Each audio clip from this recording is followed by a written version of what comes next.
I've begun to realize that we use a lot of numbers on BrainWaves. Empty delta sign in 30 to 35% of cases of thromboses. 50% of PRES patients have an underlying autoimmune disorder. Topamax at greater than 200 milligrams total daily dose. Personally, I find them useful. They connect you with the data that exists in the literature, they inform you about pretest probability for reaching a certain diagnosis, and they give you the odds of your outcome of interest or response to treatment. Numbers change clinical decision-making. But I can imagine the numbers in a podcast can be a little daunting. So whatever your thoughts are about the use of numbers or the content of the podcasts or even the music selection, let us know by emailing us at bweditorialboard@gmail.com or tweet us at BrainWaves Audio. And if you have a second, rate us on iTunes so we know how well we're doing and where we can improve. Any feedback is appreciated. Now let's get on to the show.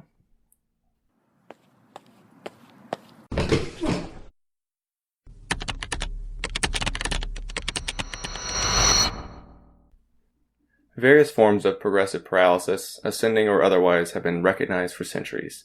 While Jean-Baptiste Octave Landry has been credited with an apt description of several patients with distal sensory disturbances and ascending weakness after a viral prodrome, the first comprehensive description of an ascending paralysis would be provided later by William Osler in 1892. But Osler's original description was limited by the lack of available diagnostic techniques, specifically the lumbar puncture. Originally called Quincke's procedure, after the German physician credited with its original technique, the lumbar puncture had been successfully implemented before Osler's 1892 description of ascending paralysis. However, this technique would not achieve routine diagnostic use until the 20th century, long after Osler's clinical monograph. Eventually, in 1916, three physicians by the names of Guillain-Barre and Strohl wrote up a case series of two French soldiers with a summary statement that perfectly characterized this disease process. Among their initial remarks, We bring to attention in the present note a clinical syndrome that we have observed in two individuals. A syndrome characterized by motor difficulty, abolition of deep tendon reflexes with preservation of cutaneous reflexes, paresthesias without demonstrable objective sensory loss, pain on deep palpation of large muscles, minor modifications in electrical reactions of nerve and muscle, and increased albumin in the cerebrospinal fluid, with most notably absence of cellular reaction. Based on this description, in conjunction with that of Landry's earliest report, the eponym Landry-Guillain-Barre-Strohl Syndrome was generated, or more simply today, the Guillain-Barre Syndrome.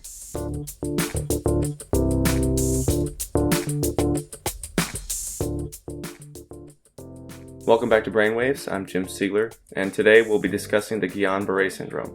While the history of Guillain-Barre is actually pretty amusing, we've got a bit to cover in this episode.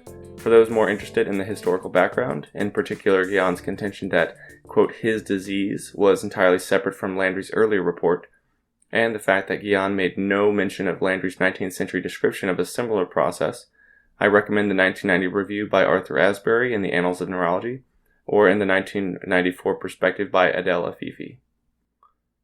Variants of Guillain-Barre.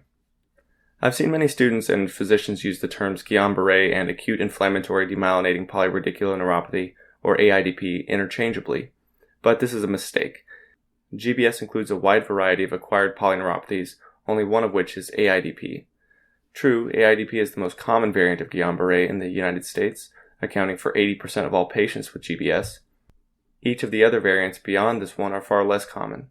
For example, acute motor axonal neuropathy is clinically indistinguishable from AIDP in the absence of electrophysiologic or serologic testing. But unlike AIDP, which typically follows a viral illness like CMV or EBV, AMON often complicates infections like Campylobacter jejuni. Also, unlike AIDP, AMON has a strong association with the ganglioside antibodies GM1 and GD1A, rarely has sensory formications or autonomic involvement, and AMON is a more common variant of GBS in China. Another variant, the pharyngeal cervical brachial variant, progresses from the neck down as opposed to the characteristic ascending course of progression in AIDP, and this can mimic botulism in infants. The Miller-Fisher variant, which presents with a combination of ophthalmoparesis, areflexia, and or ataxic gait without any appendicular weakness, accounts for about 5% of all GBS cases. The Fisher variant is clinically relevant in that there's a ganglioside antibody strongly associated with it, the GQ1B antibody, which can be identified in the peripheral blood. There are also rare variants where motor manifestations are entirely or nearly entirely absent. Consider the Bickerstaff brainstem encephalitis, which can be mistaken for delirium or critical illness. Bickerstaff's is basically the Fisher variant plus encephalopathy. And, like the Fisher variant, there is an association with GQ1B antibodies in 66% of cases of Bickerstaff's. Even more rarely, a pure large fiber sensory variant can present with progressive sensory ataxia and autonomic disturbances, mimicking anti-HU paraneoplastic syndrome or Sjogren's neuronopathy. An inpatient consultation request I've seen on several occasions concerns the question of a patient with a possible pandysautonomia. While diabetes, uremia, drugs, toxins, amyloidosis are all more likely, a GBS variant may also be considered in this neurologic differential. One of the more exciting elements of putting together this podcast was looking into the relationship of GBS with vaccinations. After having recently rotated at the Children's Hospital, I remember being asked about the neurologic complications of vaccines. Yes, including autism. And no, there's no relationship between vaccines and autism. But is there a relationship between vaccines and GBS? Well, that's a tough question. The relationship of GBS with vaccinations is so complex and controversial that entire manuscripts and textbooks have been dedicated to it, and the topic probably warrants an episode on BrainWaves all to its own. For now, we will start by briefly summarizing the available evidence here and acknowledging both sides of the argument. In order to simplify things, I'll focus on data pertaining to influenza vaccines, which has the strongest evidence. As everybody knows, it's accepted that GBS follows an antecedent infectious illness by about 4 to 6 weeks, whether it's Campylobacter or more recently the Zika virus. However, influenza infection is not traditionally thought to be a trigger of GBS according to some experts. In considering the largest influenza outbreak in recorded history, the Spanish influenza pandemic of 1918 to 1920, which affected up to 1/4 of the world's population, there were no subsequent reports of a post-infectious ascending weakness, areflexia, or other descriptions of what would later be called the Guillain-Barre Syndrome. Sure, GBS had only been identified 2 years before this outbreak, but still we did not see a flurry of papers describing any outbreaks of ascending paralysis during the same period. Furthermore, many of the subsequent studies over the next several decades, through the 1970s or so, proving a relationship between GBS and vaccinations failed to demonstrate any causality. The significant correlations are built on associations rather than causality, but the arguments are certainly compelling, so let's talk about them. Take, for instance, one French study of 405 patients with GBS, which showed a strong correlation with influenza-like illness and GBS cases, nearly 20% of which had serologic evidence of a recent influenza infection. Similar findings were observed in a 15-year cohort study out of the UK, where investigators showed a robust association between GBS and a recent influenza-like illness, but no relationship between GBS and the flu vaccine. According to another case control study from a UK registry, influenza-like illnesses increased the odds of subsequent GBS by as much as 18-fold. From 1993 to 2002, England also witnessed a spike in hospital admissions for GBS, contemporaneously with spikes in positive flu serologies. But as I said earlier, these data, while robust and longitudinal, fail to show a causal relationship. So if we can make that intellectual leap, accepting that the flu might cause GBS, could a flu vaccine, by preventing influenza, also reduce the risk of GBS?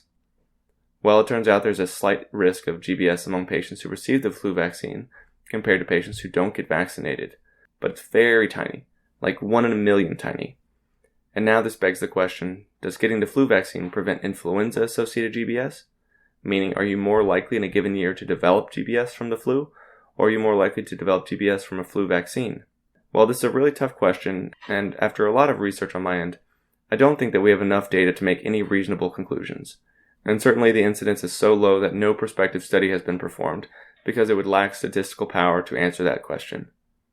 You might need tens or hundreds of millions of patients to find a statistically significant difference in outcomes. That being said, the closest we've come to in answering that question was the previously mentioned 15-year cohort study out of the UK by Stowe and colleagues. In that study, the investigators showed a 10-fold greater risk of GBS among patients with a recent influenza-like illness compared to patients who received a recent influenza vaccine. Therefore, if the chances of contracting influenza if you are unvaccinated is greater than 1 in 10, then these results suggest that the flu vaccine may be protective against GBS following influenza exposure. However, the likelihood of contracting influenza is less than a 1 in 10 chance for most immunocompetent persons, so technically you could argue that the influenza vaccine increases your relative risk of acquiring GBS. But nobody takes the flu vaccine to prevent GBS because it only happens once in every million cases or so. You take the flu vaccine to prevent the flu, to prevent the achy, feverish, nauseating, nose-running, head-pounding illness that keeps you from doing anything but wishing you'd just taken the damn vaccine. And besides these common but nagging symptoms, the flu can be incredibly dangerous for some, particularly among children and healthcare personnel, increasing your risk of asthma exacerbation, bacterial co-infection, ARDS, tracheitis, ventilator-dependent respiratory failure, aseptic meningitis, sepsis, post-viral bacterial pneumonia, lung abscess, renal failure, myocarditis, and so on.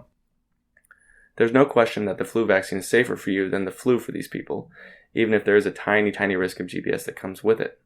Even so, the incidence of post-vaccination GBS is decreasing, from 17 per 10 million vaccinations in 1993 to 4 per 10 million vaccinations in 2003. Hopefully, newer generation vaccines may prove more beneficial and protect against complications like Guillain-Barre Syndrome. Let's move on to treatment and prognosis, before I continue to drown you in numbers. I should be clear here that, as usual, BrainWaves is intended to provide medical education and not guide treatment decisions. For AIDP, treatment consists of plasma exchange at 250 ml per kilogram divided over 5 alternating days, or intravenous immune globulin at 2 grams per kilogram divided over several days, usually 5. Both are considered equally efficacious. I've seen some neurologists divide the dose of IVIG over 2 days in patients with myasthenia gravis or CIDP who aren't naive to pooled immunoglobulins. Plasma exchange was the first method studied, and compared to placebo, exchange reduced the duration of ventilator dependence by 2 weeks and the time to walk unsupported from 41 to 32 days.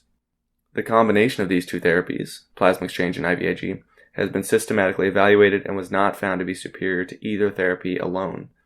And obviously, plasma exchange following IVIG is likely to clear out the immune globulins you just infused.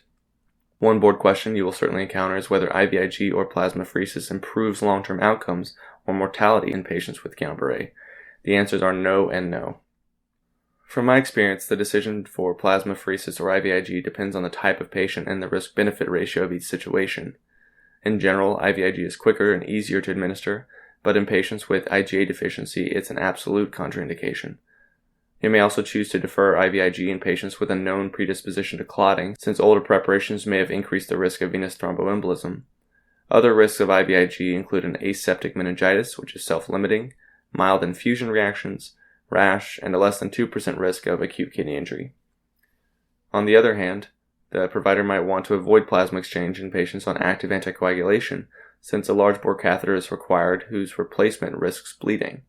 Since it takes longer to complete a course of exchange, about 10 business days, it may also increase the risk of certain hospitalization complications like central line infections, deconditioning, and delayed rehabilitation placement.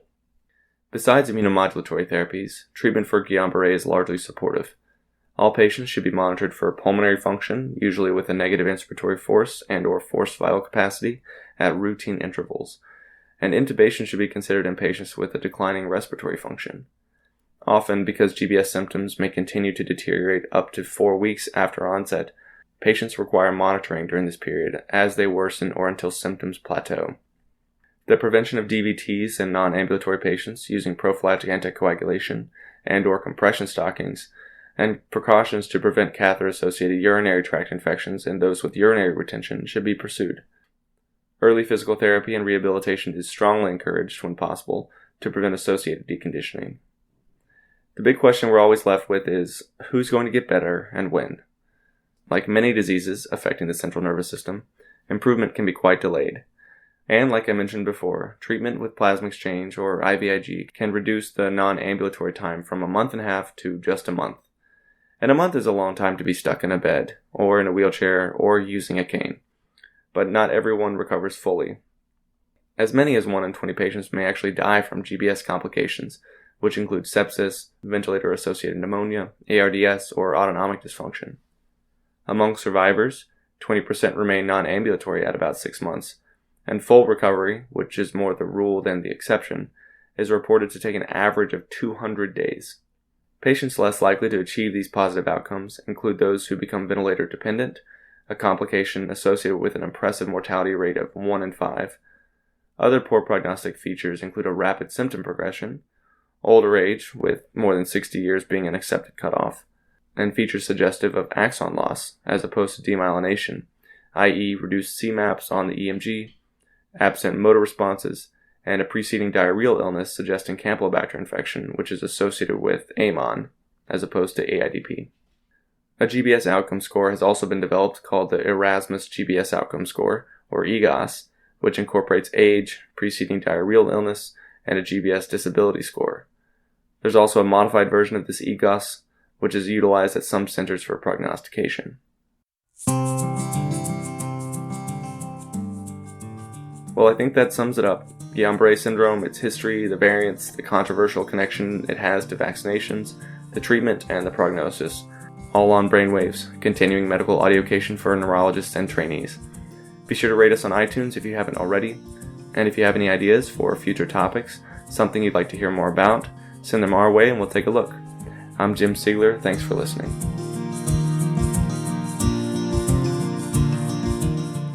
If you like what you just heard, you can find more related material on the web at brainwaves.me, or find us on Twitter at brainwavesaudio.